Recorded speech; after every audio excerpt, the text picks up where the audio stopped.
Dave, we're speaking after today's draw with Kilmarnock. What's your immediate feeling after that result?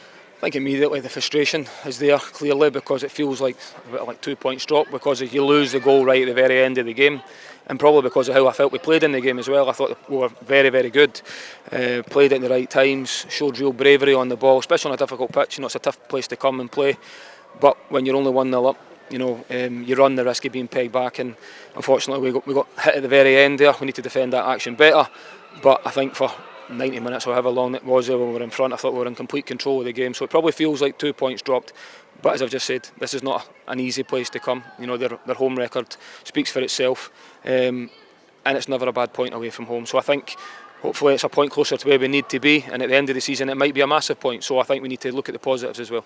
Yeah, you made a few tactical tweaks today in terms of shape and personnel. Like you say, we were brave and composed on the ball. They're the positives. We just couldn't find that second goal. Yeah, that is the positives, and I think you know, especially two in the middle of the pitch, dominating the ball and controlling the ball on a difficult surface. I think that takes bravery and courage, which we've done well. And then the chances we had, you know, we did have big chances in the game to try and get that second goal, but you also need to be switched on, you know, because Kilmarnock are always going to have a spell at times.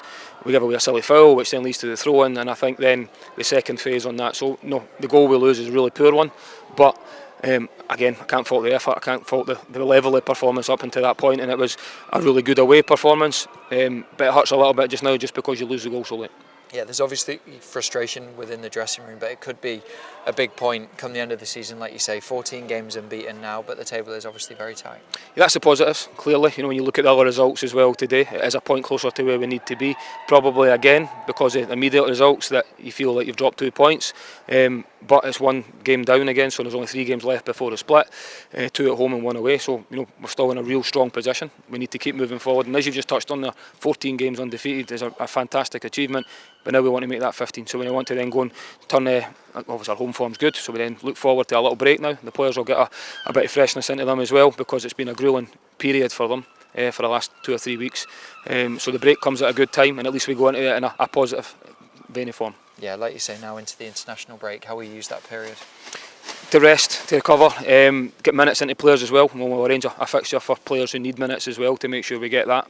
And then the players that go away into national duty, I wish them well and hopefully they can come back safely. That's the key to that as well. And then we'll look forward to a home game against St Johnstone.